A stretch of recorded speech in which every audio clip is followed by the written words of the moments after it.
Yo, yo, yo, yo. What's up, all you burner stoners and potheads, and especially all you gardeners out there? Welcome to the Grow Hour with Mr. Weedman and Big Earl. And we got a special guest come back on the show, Terpfi3rd. Welcome back, my friend. How you doing, brother? What's good, Weedman? How's it going, buddy? We're doing good, man. Doing good. Just ready to get normal, I guess, as I'm calling it now. Yeah. I'm not calling it let's get high. Let's just get normal. Right. So before we get started, thanks for coming back on the show. We appreciate it. Big Earl, we're going to get baked. And we're going to get normal, right? Yeah. So what are you smoking, my friend? I rolled up a couple of the Chem Sister Cross the Psychosis cheese. Oh, Yeah. I have some of that. That sounds all kinds of nasty. It is. It's so the selection I made, it wasn't the absolute terpiest as far as like the overall terp, but it was the most complex. So it's just kind of a little bit of everywhere, depending on if it's the beginning of the joint, the end of the joint, the beginning of the hit, the end of the hit. I like it a lot. Nice. Terp, what are you smoking on, brother? Chiquita berries. And it's strange because it came to me, the reason I got it originally was because it was a Chiquita banana cross. And there's absolutely no banana. There's no berry. It smells like burnt match heads and gas. And there's almost nothing that I expected in it. So it was an absolute surprise in the best ways. Man, liking it, huh? Yeah. How's the high? Oh, awesome. How's the high? Yeah, awesome. Yeah. You know, it's I have a hard time with nuance when it comes to highs. For me, I'm kind of either baked or I'm not, unless it just really makes me insanely, speedy. I don't find a lot of those. I don't smoke a lot of 12-week sativas myself. But yeah, man, it that gets the job done. It dumped really well when I sifted it and made dry hash. It was tons of keef, so it's really, really awesome. Hell yeah. Hell yeah. And I'm smoking for the first time peanut butter breath grown by Mr. Big Earl over there. Thanks, Earl. Yeah. That was the You only want to talk, plant. you want to talk a little bit about this one? That was the tester seed. I run my seeds a little differently. I think a lot of people clone and then they run their clones into there. But usually I clone and I flip my seed plant. Because I like to see how the first level of those clones act anyway. But I know a lot of people like to take their actual clones off the seed plant, which makes sense, I guess. Very piney. Yeah, only about 3 or 4 ounces of that out there. I mean, the nugs were beautiful, but very piney tasting. I had a weird experience with that one. Like, I've run a lot of their genetics. 90% of it has been just knock your socks off. Like, the garlic breath has been amazing. But I had one of the worst runs I ever had with the peanut butter breath. And it was, I really couldn't tell you at the end of the day the problem, but I washed the whole thing. So it was all a tester batch going into rosin. And I'm not going to lie, it probably put out a couple grams of hash. Like, it was so horrible that I kicked myself for not having just trimmed it all, because there was plenty there, and it was actually really nice weed. But it's just one of those examples of, like, just because it looks good doesn't mean it's going to make great water hash, and not all strains drop heads, and it was, put it this way, it was embarrassingly bad and was a complete and utter waste of material. But I don't necessarily blame genetics. Like, it was a mixed pheno batch, which is just kind of weird. Those can always be a little off, but yeah, I don't know. That means all of them were real bad, right? Like, I mean, there's not. That would essentially mean all of them. None of them. It was probably 5 or 6 different phenos. They were all super cushy, like really short, really squat, lots of resin. They looked beautiful, which blew my mind. Like, it was really one of those where you just go, and that's the nature of water hash, man. It's so fickle and it's so weird, and you never know. Yeah. It's I was expecting more of the peanut butter on it. A lot of people talk about the peanut butter side of the peanut butter breath, and I was expecting a little bit more of the cream, but it was definitely Mendo leaning on everything. A little bit of the pine and earthy too, but it was fire. It's like you said, it was good. I haven't washed it yet. Nice. Well, now that we're all getting normal in a good way, you reached out to us because I posted something that made you kind of think, and I'm happy that you came and talked to us because you have some experience working in the large gardens out there, and safety's key, but also keeping people, from dying. That young girl that passed away from breathing in all that keef and all that dust and stuff like that, when probably not wearing a mask. And you said you had some experience in that. So talk a little bit about large gardens and give us a little bit of example of what you've ran through. So let me start with kind of how and when problems kind of arise in big gardens, in a simple fact that if there's no regulation whatsoever, so in a completely unregulated market, people can do whatever they want. People are going to do whatever they can to solve problems. And it's usually the easiest way possible. So the first thing they're going to do is spray stuff. So in my experience, I've seen everything from 15,000 square foot gardens to 180,000 square foot gardens indoors. Most of my experience is in indoor gardens. The big difference between indoor and outdoor, for the most part, on scale, is control. I mean, that's always going to be the, I don't want to call it the advantage to indoor gardening, but it's the reason that we grow so much weed indoors still, when it's not really a crop that is made to be grown under fake lights and big, huge warehouse rooms. So the best thing I can do is kind of start with Colorado, which is what I had a lot of experience in, and how their market started versus where it is today. And this will mirror almost all of your legal states. They're almost all going to follow a very similar pattern. So when they first pass legalization, whether it's medical, rec, whatever the situation, immediately there's going to be very little oversight for things like pesticides, worker safety, OSHA, anything. A lot of these grows start on shoestring budgets. Most of them are built in buildings that aren't made for cannabis. They weren't purpose built for weed. So they're, things like HVAC, internal workings of how, drains and things are all laid out. Most of that sort of stuff is an afterthought, because they're going into lumber warehouses. They're going into old car garages. You don't know how many roll-up doors I saw in Colorado. Now, mind you, it gets -degrees in Colorado in the winter. How many roll-up doors I saw that would just freeze as a block of ice, because it's not built to run 75-degree lights inside and it be 30 degrees outside or less. So what happens is immediately there's almost no regulation. No pesticides, nothing. As the program develops, they get more money, they get more opportunities to bring more bodies in. There starts to be a process of, okay, we need more regulation, and we need to do it as far as, usually pesticides is the number one, what can be sprayed and what can't be sprayed. The other big one, like I said, is employee safety. Like, you don't realize how many times people are on top of, ladders, working on top of grows in situations where they're, I mean, I've seen ladders on top of rolling tables with people on top of them. Yep. And this is a fairly regular thing in the cannabis industry, commercial cannabis industry, because there's so much of like, we got a quick problem, we need a quick fix because we got other situations. And they don't have that money. Like, it's like, at least with my experience with it, you have to take down like your air conditioning sleeves. You have a ladder. Well, you can buy another 4-foot tall ladder, but they're not going to put that money into it. So get on your tippy toes, reach up around that thing, and slide it down the room. Get it off. Exactly. A third of this conversation will center around money. The fact that there's never enough of it, even though there's trillions of dollars coming in, how that money's handled, because these are all super unique problems to the cannabis industry. Some of them are being addressed, some of them aren't. But yeah, like you said, man, there's no thought of like, the problem becomes that most of these grows aren't built by weed people. So if you don't know the basics of how to grow 10 plants, you're never going to figure out how to grow 10,000 plants.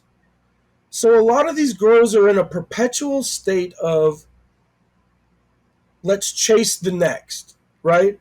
The next crop, the next build out, the next check, whatever it is, there's a constant, there's never a surplus. So as we get into, just the basics of pesticides harm as far as what you're going to get on your plant that's going to be dangerous, right? Most people don't know what is used on commercial cannabis. Most people don't know commercial cannabis is sprayed daily, weekly, monthly. You know, if you have a reasonable IPM process, which is integrated pest management, or some sort of cleaning process, you're probably going to be on the better end. But the worst of what you may see on your weed can be anything from a product called mallet, which is a pesticide for kills mites, kills gnats, kills just about anything it touches. It will kill. It's also pretty nasty to smoke. Pretty nasty to smoke. The other big one is Avid. Avid is a product that's sold in every commercial grow shop. It's literally an analog of the stuff they give you to put on the back of your dog's neck for fleas. It's literally, and this is another thing. It's systemic, so it stays in the plant, and it's another thing that you don't want to smoke. Yeah. You don't want to smoke. There's a couple other products too, but Avid's the big one. They're all pretty similar. And I'm using, once again, I'm kind of using brand names because that's what people are going to recognize. It doesn't say abamectin on the front of it, but that's it, exactly. You're right. There's, like I said, and that's almost the same thing Joe Rogan was telling people to take. It's very similar to the anti-pest, deworming. That's what they use it for in veterinary purposes. Horses and stuff. But very similar products. It's great at killing bugs. It's amazing. You don't want to smoke it. You don't want to smoke it. The big one, especially if you live in an area, the Pacific Northwest, Colorado, anywhere with a history of cannabis growing and cold dry, powdery mildew. Everybody's probably heard about it. You hope you haven't seen it. If you've seen it, you know you have a problem. When you see it in a commercial grow, your options are fairly slim as far as things that you can spray that aren't terribly nasty. So the big one is Eagle 20. And we've all had a joke about Eagle 20. We've all had a ha-ha about it, but it's a very real thing in the commercial cannabis industry. Sprayed on tons of plants. You've probably smoked it, whether you know it or not. If you've ever smoked dispensary weed, Cali Outdoor, if you've ever smoked, let's be honest, Cali Outdoor probably at any given point in this country makes up a disproportionate amount of the cannabis market, of what's smoked in black markets across the country. And so these are kind of the easy ones, right? And what happens is when these grows, dispensaries start their progress in their legal domain, they essentially don't think that people are just going to spray stuff. So there's usually initially no laws, no regulations, nothing really on the books about this. So as they come in, what usually happens is they ban the nasty, nasty stuff. In Colorado, at least, they came in, they said, you can't use Avid, you can't use, they had a very short list of things.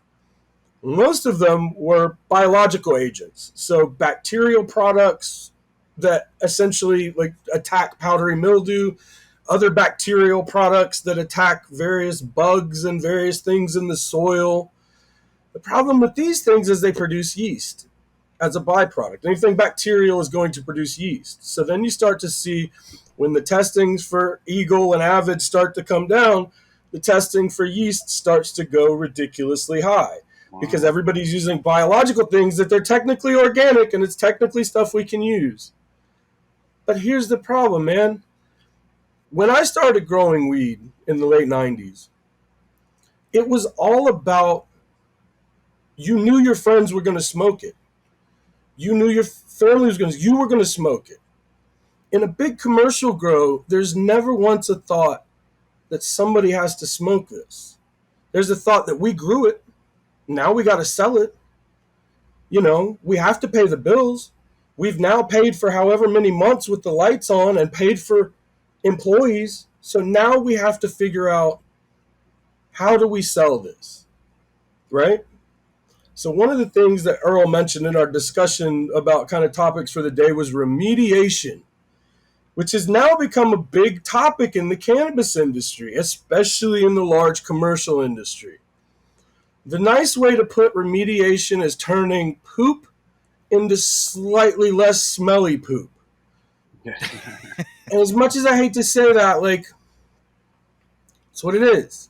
The first time I ever heard the term remediation was specifically for hash. And because, I worked in the hash industry for some years, my wife worked in the hash industry for some years. And so in distillate, essentially distillate, what everybody sees in a cart, when you go buy a cart from wherever you acquire your carts from, that's essentially what we've always joked as hot dog water. Because that's all the stuff that they couldn't turn into something else that goes into a big vat. It gets extracted with ethanol. It usually either gets pulled through distillation or some CO2 extraction or something like that. And it's the base of the base. It's essentially just stripping the THC and everything poopy stays. So, hypothetically, there's a couple. And then the last few years we've seen what they call CRC, which is a color remediation, which is another process of taking poop and trying to turn it into slightly more palatable poop so that somebody will buy it because we grew it and now we have to make money on it, And we get into kind of what Earl was talking about earlier, the money problem. The biggest problem that the cannabis industry as a whole has, they can't handle money, they can't have money, they can't put money in a bank. Now, but wait, real quick, one more thing about money. If they go on the stock exchange, if they get publicly traded, now they have to own up to the investors. Yeah. So they're cutting corners. They're cutting corners every different direction because they got somebody else that really truly owns the business and telling them what to do. That's pretty much most of them, because most of them are beholden to investors, to people who have, kicked in on some. Like I said, it's an expensive thing to start. It's an expensive thing to run. It's an expensive thing to do continuously. So, you're constantly begging people for money. Like your whole, as much as I hate to say it's what it is, you're looking for new investors. You're looking for new people to come on. So the biggest problem with money is the banking issue. And so what we see is that because you can't just take $1 million or $12 million and stick it in a bank, the banks that will take your money, you don't want to put that kind of money into. Places like Bank of America that will just literally take your money. And, there's a few workarounds within the cannabis industry because most companies have payroll. They have, they pay taxes. You better pay your taxes. And so essentially they use banks, and the banks they use know that they're cannabis companies, but they wouldn't dare put the bulk of their profit into a bank, their workload into a bank. So what happens is there's an unnatural inflation in the cannabis industry. Because they can't put the money in the bank, that money has to go towards your next build out, your next grow, your next lab. You always have to be putting cash into because you can hand that money to a contractor. You can hand that money to the state licensing board. You can do any of the normal business transactions with that cash. You just can't take it and stick it in a bank. So inevitably, every one of these companies, like you said, is pretty much taking the money that they make, putting it into their next grow while begging for the money for their next whatever. Most of the commercial grows in the U.S. right now never once thought of a 5-year plan, of a 10-year plan. Forget anything past that. So what so many of them have done is they build enough to make it pretty. So when they drag the investors in who aren't weed people, who don't know anything about cannabis, they can show them all these rows of plants and all this huge grow, space and everything full of weed. The reality is they don't know that it's covered in mold. They don't know that it's covered in bugs. They don't really know the real problems because they're not weed people. So the problem becomes all they have to do is make it look great for the next custody, the next investor, the next whoever that's going to come in, take what they've bought and take it as their startup. And that's what we see so many of these companies. You have two options. You build it from the ground up, super expensive, super time consuming, really tough in some states because of the licensing and who can own what and this and that and how it's weird. And then you have people that literally just want to buy up the next grow and add it either to their resume of ridiculous grows that they're barely controlling at the time, or they push it on to the next guy and it just goes on. What I've seen grows that have literally been owned by 4 corporations in their lifespan. So many of these grows start out as ma and pa grows.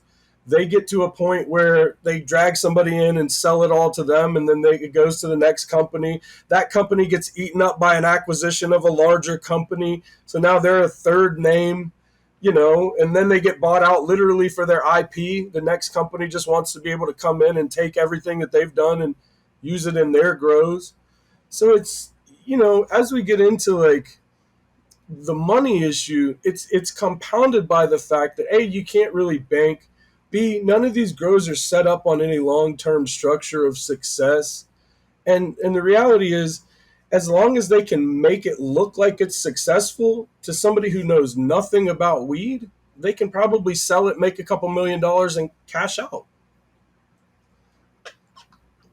Instead of worrying about all that expense, just take the money, you got the license, just sell it and get the fuck out quick, so you don't have to deal with everything that comes with it. Yeah, and it's, like I said, man,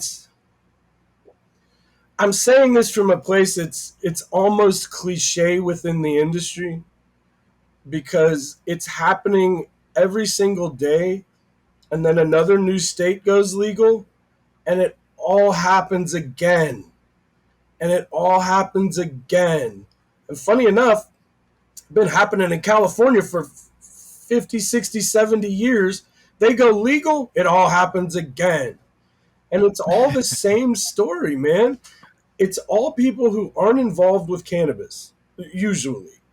90% of the people at the top ends of most of the commercial cannabis companies are people that were involved with real estate and had warehouses sitting around, that were people that were involved with finance, hedge fund people, big money people. They're not weed people. So most of them don't know what a great grow looks like, nor do they really care. There's a little bit of like, they don't have to look the person that's buying it in the eyes. They know that. So there's very little management as far as how it's handled, how it's, what's sprayed on it, how it's trimmed and post-processed. That's a whole nother just really nasty thing.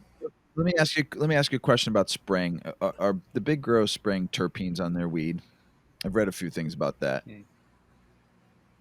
It's not something.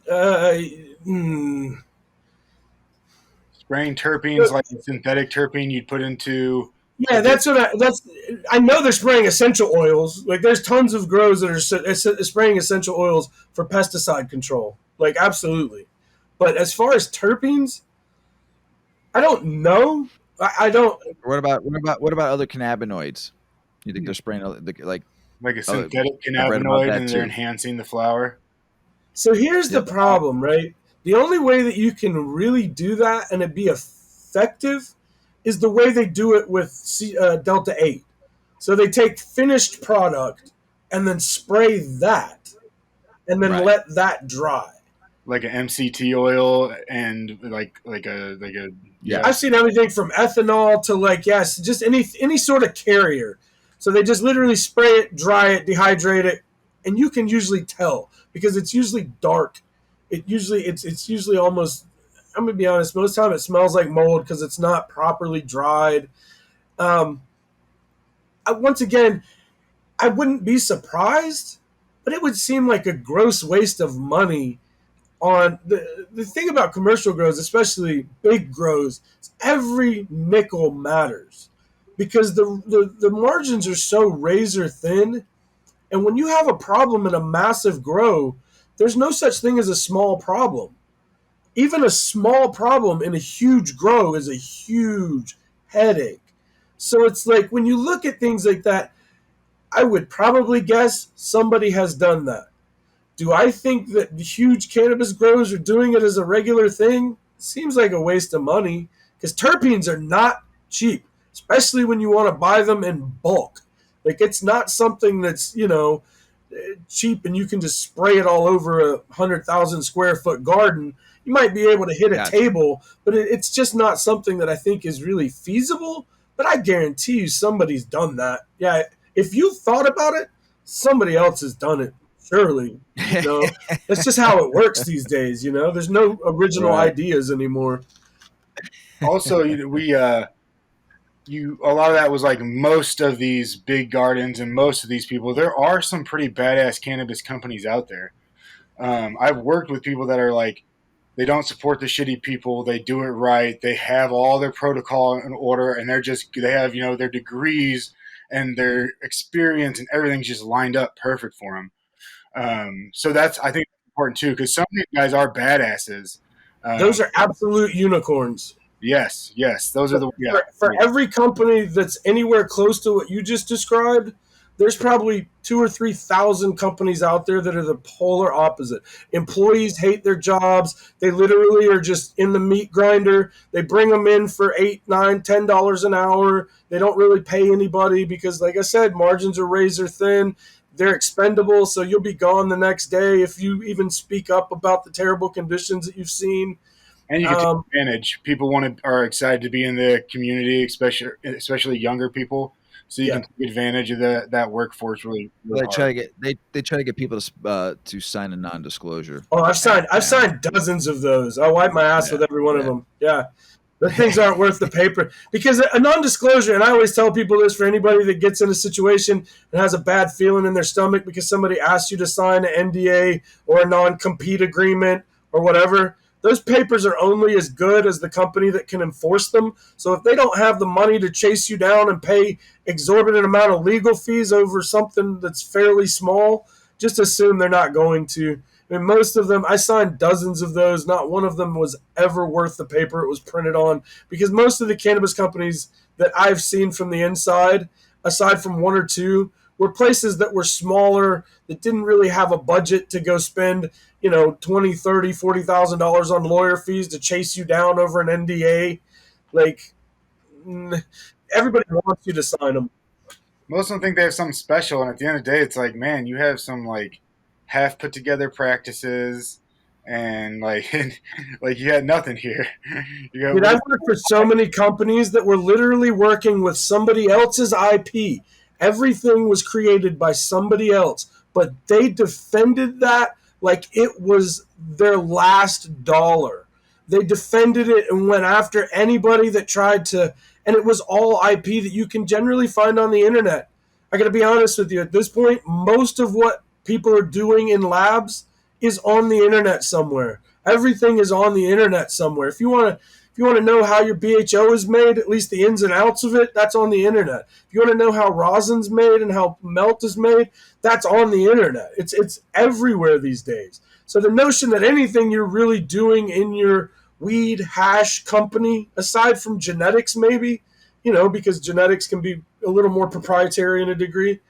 But yeah, I got to be honest with you. There's nothing happening in any of these labs that's unique, that's different, and that's not being done in 30, 40 other labs in your state, at least. Hash labs are real bad about that. They always feel like they've got something that nobody else has, and their methods are different. Everybody buys the same vac dryers. Everybody buys the same bags. Everybody has access to the same gear at this point. So the notion that you're doing something revolutionary with tools and IP that everybody has, yeah.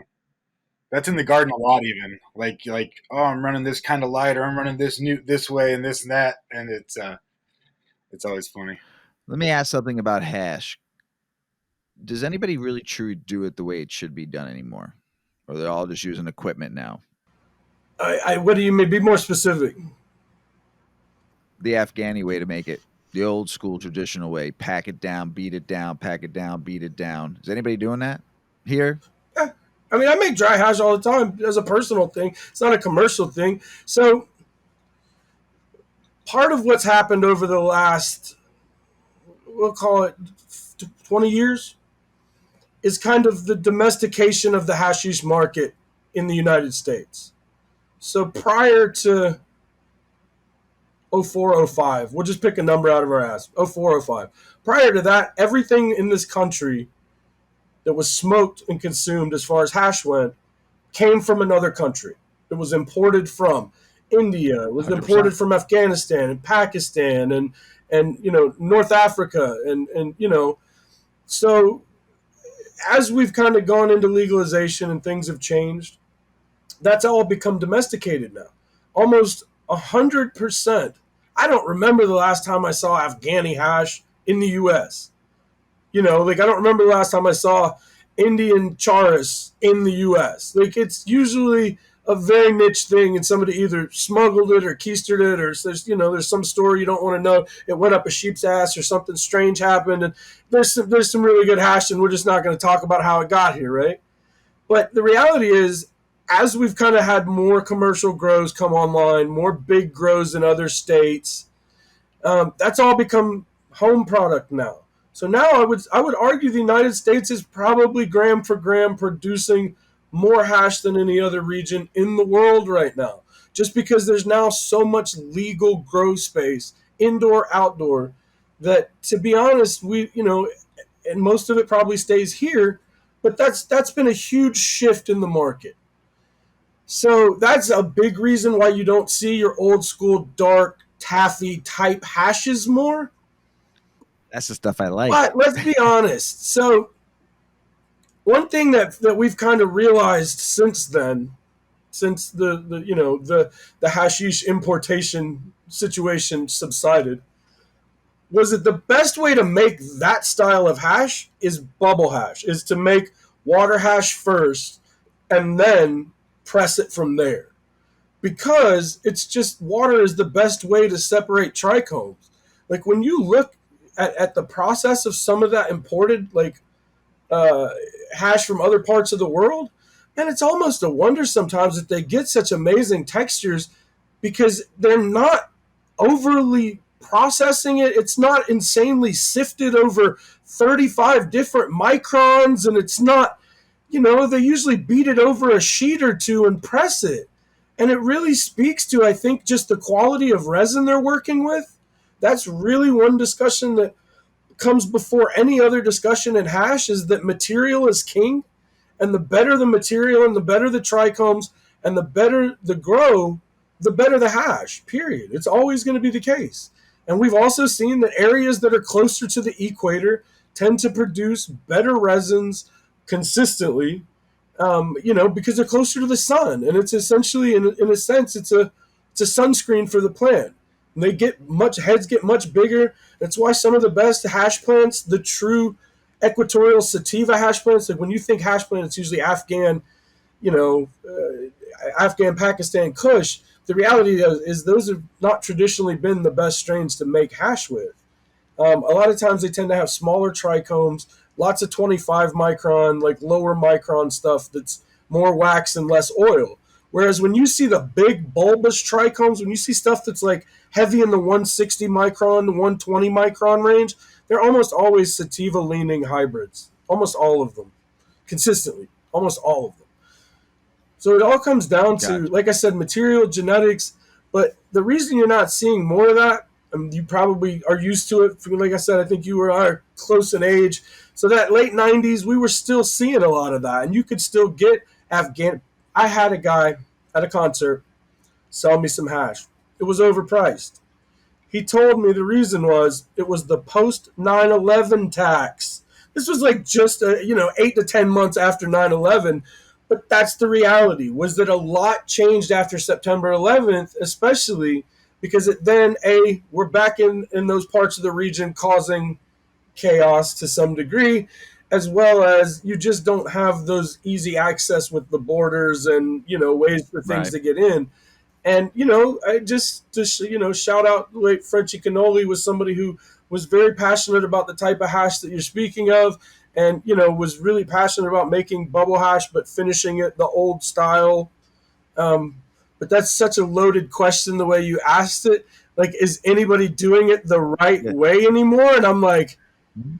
man, that's tough, bro, because I'm a hash aficionado, right? And I go back to the old school dark taffy types of hash. But the one thing that we've seen in the domestication of the hash market, and especially on a commercial level, is purity. It's purity. And when you talk to some of these young guys that are working these hash labs, the ones that are doing it right are some of the most passionate people on the planet. You got to have a nasty tolerance to be involved in the hash game in the first place. So most of the bullshit gets separated at the door. To like really to have a serious connoisseur conversation about hash in general, you usually are somebody who's been around the block a little bit. And so it's something that those kids are some of the most passionate folks, and they're pushing the field so far forward, and they're doing things that a decade ago, 15 years ago, weren't happening. Before 2014, 20 maybe 2013, 2014, nobody knew what rosin was. Rosin wasn't a thing. Live resin, the word live resin didn't really pop up until 2014, 2015. So, like, so much of what we know now as commercial hash culture in the United States, the fact that almost everybody's grandma knows what a dab is, the fact that every person that I know, every female has a pen in their purse, every dude's got one in the pocket.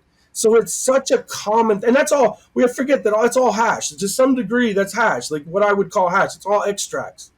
It's all some sort of extract or separation. But to me, it's all part of a larger culture that I am glad that is now an American thing, and is something that's becoming very American in that we just almost don't see any imported product anymore at all. Not in a long time. Not in a long time. Let's move on real Yeah. quick. So let's talk about. We'll do another show on hash. Bro, I'm Sometime. telling you, I could do an hour on just about any topic, man. It's kind of like Perfect. Mad Libs. You just give me a topic and we can talk about it. I love it. Why is it almost impossible for a larger garden to get the quality right versus a small home grow can get? If you want it in a word, control, Give me the control, what was it? control, Control. control. Yeah, and it just comes down to being able to watch variables as closely as possible, being able to put hands on plants, because it doesn't really matter how you slice it. Plants that are properly pruned will always produce better. Proper planting, proper pruning prevents poor performance. So getting all of that lower larvae shit out of the way really is going to make a difference. And being able to have enough hands to hit those plants enough to get everything stripped well, to get everything so that you're maximizing your yield as much as possible, that becomes a problem at a certain size. So one of the problems that that doesn't get talked about a lot in the cannabis industry is that there's absolutely a ceiling for purely organic growing. And it's something that people that grow organically don't like to discuss. It does happen on huge scales, but at a certain point, they're not always purely organic when you get to a massive scale. It's tough to grow anything, especially monocropped anything, in a situation like that, unless you really have like serious heirloom varieties. And when you're just popping seeds and running hundreds of thousands of seeds on a farm, like, it's tough to keep that same organic standard when you're going to have problems. Like, it's not if, it's when. When you grow outdoors to scale, it's not if you have problems, it's how big they are. Like I said, there's no small problems.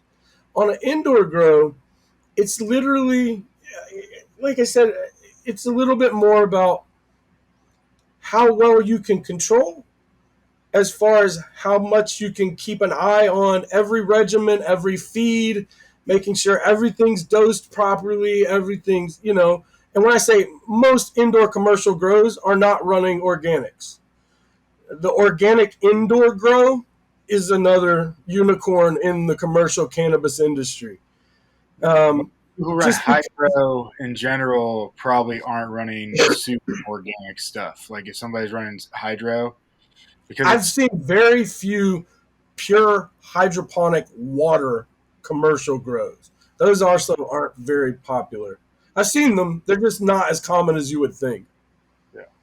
Because once again, the startup is expensive on a huge commercial hydro grow versus, being doing something like cocoa. The problem with a lot of hydro is that the threshold for a mistake that's going to cost you thousands of dollars is very low. So the chance that somebody can make a small problem in a hydro grow and you lose a whole table is real high. Pumps go out, filters go out, people just make mistakes, and anything, temperature fluctuates, anything can cost you thousands in a pure hydro grow. Whereas in a grow that's a soilless mix like cocoa, or if you're old school like me, it used to be perlite and vermiculite. That was like the go-to for years and years, until cocoa became king. But yeah, in grows like that, when a mistake happens, the solution is super easy and it almost never costs you a plant. In a soilless grow, you literally just make a new fresh medium mix or a new fresh newt mix, flush it until it comes out the same as in the top. Problem's usually gone 2 days later. Whereas that same problem in a purely hydro grow, it might have cost you your table with just nutrients being out of flux. It might have cost you a whole table of plants. And it's almost never like that in a commercial soilless grow. So most of the grows that I've seen, at least in Colorado, 90% were soilless mix, usually cocoa. I've seen a few sunshine grows. They almost always struggle because they don't know how to water it properly, because sunshine is essentially a peat-based medium. Anything peat holds water a little bit more than a cocoa will. A cocoa is literally just a sponge. Squeeze it and it's done. There's nothing there. So with stuff like that, once again, it all comes down to how big are the problems when they happen, how easy is the fix when something inevitably goes wrong, and how much is it going to cost us if that mistake is catastrophic. And so when you look at, like, with an organic grow, you immediately go, well, things are going to be cheaper, right? It's not really the case. At scale, it depends on what you buy and how you use it. It depends on how you deal with IPM and what your fixes are once again, in a commercial grow, it's never if you get bugs. It's when you get bugs. Because there's so many people coming in and out of a commercial grow. Most of them are growers at home. Most of them are people that trade clones. Most of them are people that aren't necessarily super stringent about their own cleanliness and parameters of grow. So when you're running a huge commercial grow, it's not if you get bugs or if you get mildew or if you get problems. It's how you deal with it and how you try to prevent it. And so many, like I said, we get back to kind of the sprays as one option. The truth is, having proper environmental controls is the solution for 90% of your problems. Like being able to keep your grow at an exact temperature, an exact humidity, and to do that consistently, daytime and nighttime in a huge grow, it's one of your biggest problems. Because when you're thinking of a room that could be thousands of square feet and it's just a huge open pit, think about trying to cool that. Think about trying to heat that. Think about trying to heat that in the winter. Try to think about trying to cool it in the winter. So like most modern commercial ACs aren't built to cool in -12. Certain places where there's now commercial grows, Colorado especially, that's a common thing. You got to cool your grow because your grow's getting too hot, but your ACs are freezing up because kind of skimped out and didn't buy the big boy ACs. And once again, we get into the same. These grows weren't built. A lot of them weren't built with the brick and the mortar to be a grow. So much of it is either retrofitted, it's either kind of done haphazardly on the backside, we fix it as we go, or if you're lucky and you had a couple million to build out, you did it all right the first time. I didn't see too many of those either. I think that was a unicorn. Yeah.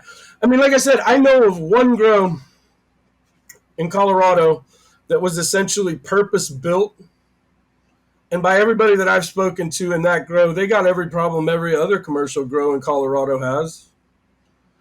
And that's the thing is like, so many of these conversations are the kind of cliched shit that we talk about when it's just us growers. And I've had this conversation 150 different times with every grower friend that I know. It's usually like, we got that problem and we got that problem and we're not dealing with it well. And we had so much loss last round and and it's the same kind of stories because it's the same situations, plot to plot to plot. Nobody really knows how to grow weed really well. A lot of these grows are kind of built on hamstring budgets and kind of function in weird ways that most, when I got to Colorado, one of the kind of legends that went around, and I don't remember which.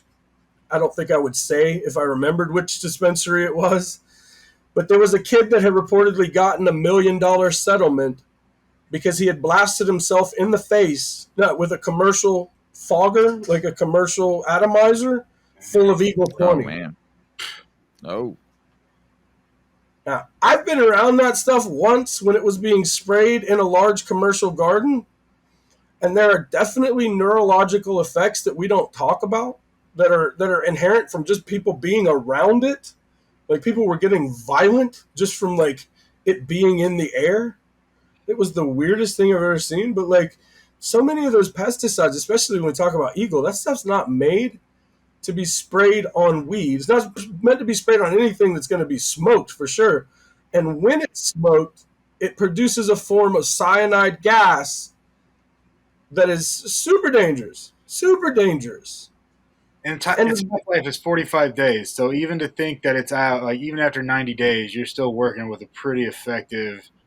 Yep. I forget the what Eagle 20 has in it, but it's still in there after 135 days. It's still there. Yeah, so it's a systemic fungicide that lives in the plant and essentially does the same thing that the fungus does that it's trying to attack. But like you said, it's essentially made for golf courses. It's meant to be sprayed on places where nobody's going to be around it, nobody's consuming it. The problem with a lot of these, like you said, it's usually that they're spraying it on late stage flower. So they get a problem, you're maybe third week into flower, and you go, I don't know what to do. What do we do? Like we have to do something because we can't just let this problem exponentially increase.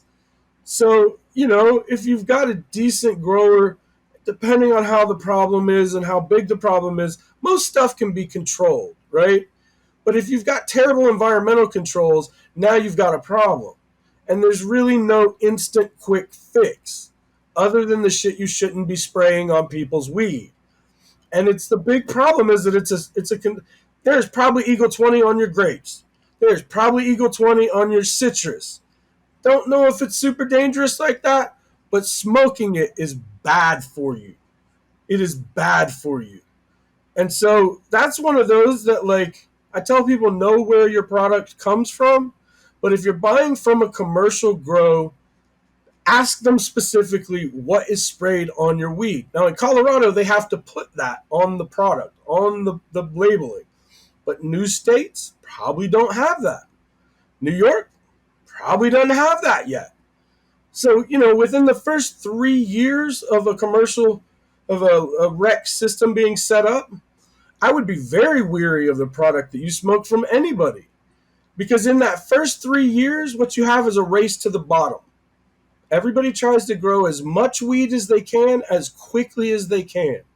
because there's not enough. We only put out 3 to 5 licenses for each municipality, or maybe there's 3 for the state. So there's almost never enough grows initially when a new program starts up.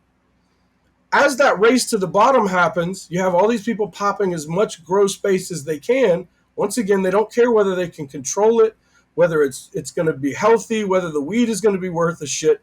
Just grow as much as fast as possible so we can sell it, because somebody's going to buy it, guaranteed. We don't have enough of it. So every bit of it's going to sell. In that process, people realize you can't run a business like that. You can't pump out as much dirt cheap product as possible when you're putting out like, $500 pounds, when you're like literally selling on the commercial market pounds for unreason. There was at one point where there were pounds in the metric system in Colorado that were hundreds of dollars because new grows had come online and there was just tons of surplus. That product's not grown with any care. That product's not grown with any rationale as to how you're going to consume it, whether you're sick, whether you have cancer, whether you have an autoimmune disease. They don't give a shit. They don't give a shit. It's just product. And that's only going to get worse as more and more larger grows come online. And the thing that you as a consumer, or I as a consumer, have to be aware of is that A, this is happening, and B, is it happening to product that you're consuming? Is it happening to stuff that you're paying people your hard-earned money for? Damn, that was good. And I didn't even tell you about smoking bug carcasses. That's nasty. If you don't do anything, then you just get to smoke dead bugs. Remediate. Seen that too. How do we fix it? How do we fix it? How do we fix it by Terp? How do we It has fix to it start. by It has to start at the consumer level. It has to start by every one of us learning what the good shit is and what the bad shit is. Every one of us becoming discerning customers, and places like that being forced out of business. If they can't sell shit product, they can't stay afloat. And the margins are so thin in the commercial cannabis market that the reality is most places that are around right now will not see federal legalization. They will either go out of business, sell out to somebody else, or something will happen that they will not be around. They'll get bought out or they will shut down. The number of businesses that are around right now that will be around once, Budweiser can get involved in the game, once Philip Morris can get involved with the game legally, then you're really going to start to see that the best ones right now are going to get bought up by a bigger company, and the smaller companies won't be around. And the way that happens is by consumers learning that not all weed is created equal. Eventually, you're going to be able to buy a pack of pre-rolls at every gas station in America, just like you buy cigarettes. And there will always be a bottom-of-the-barrel market.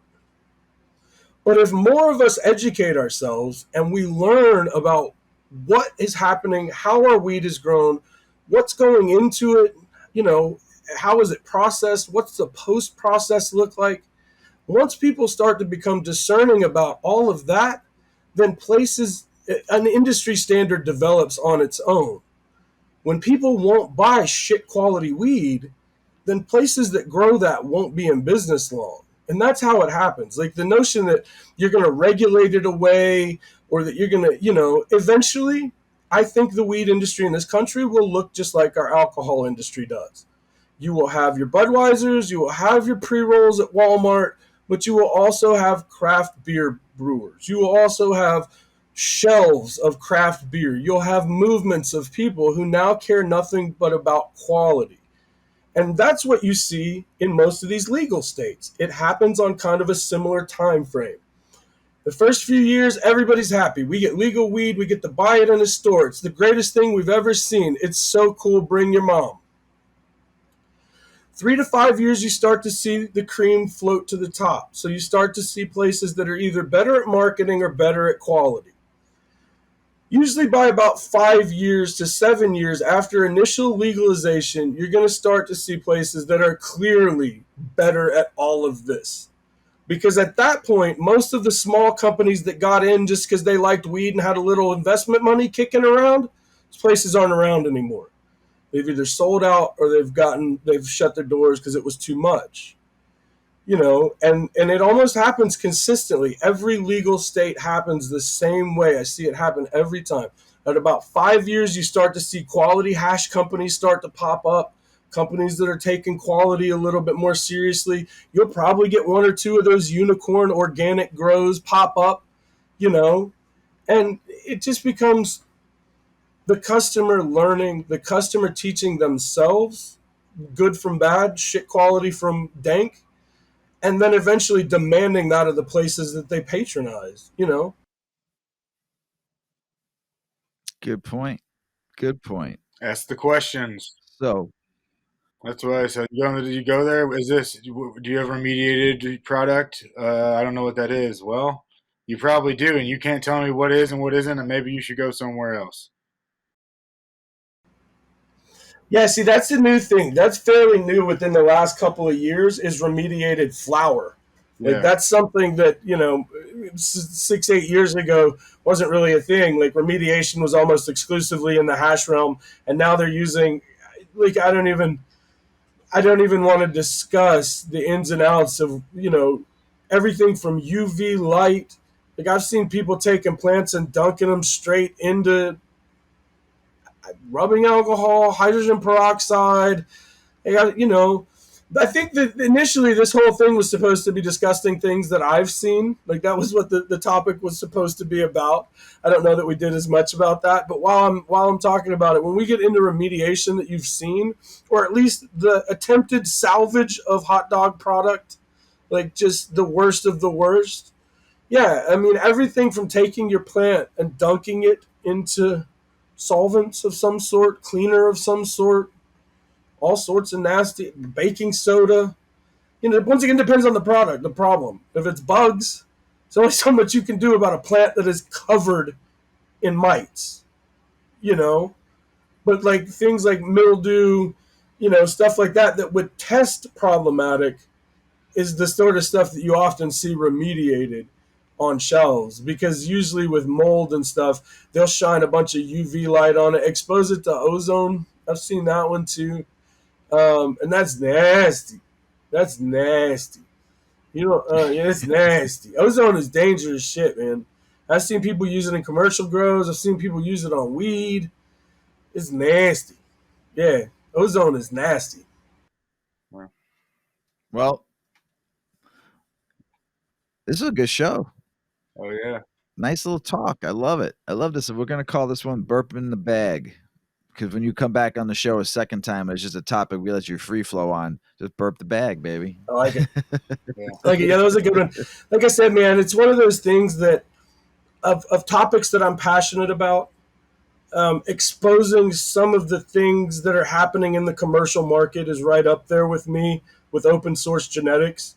They're two topics that if I get on a podcast like this, it's almost something I try to talk about every single time, is just educating people on the product they're consuming, educating them on the people that are producing it, whether that's the breeder that breeds your seeds or the growers that are growing your wheat, and being passionate about it, trying to find better quality and always being on that hunt for what else is out there.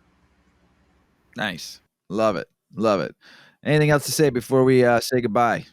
www.terpfiend.com, Terpfi3nd.com. Go get some seeds.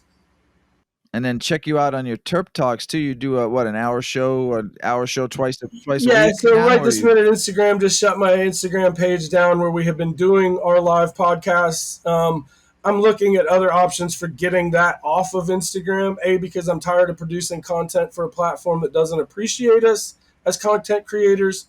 And Amen. B, because I'm tired of losing all of my followers, all of my interests, all of my hard work, and all of my pictures.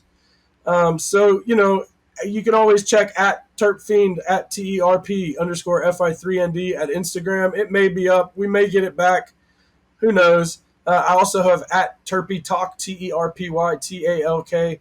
It's just a meme shit posting page of cannabis memes and one-off thoughts and stuff to make people talk, usually. But yeah, man, it's just, I'm not done. We're not, I got to take a couple weeks off for just some downtime and stuff like that, but we're not going anywhere. No, I hope We're not not. I going enjoy the anywhere. fuck out of you. Now we're just having fun, man. Like you said, we just started the podcast. We run the Dank Talk, and then we're doing the OG Chat. OG Chat is just me and another friend, another OG, and we just sit down and do this for an hour, and we just off the top of our heads just talk about cannabis and the industry and the business and the cliches and the jokes and the So we're not going Nice. anywhere. I appreciate it, Weedman. I will say, man, I appreciate everybody that's had me on their podcast.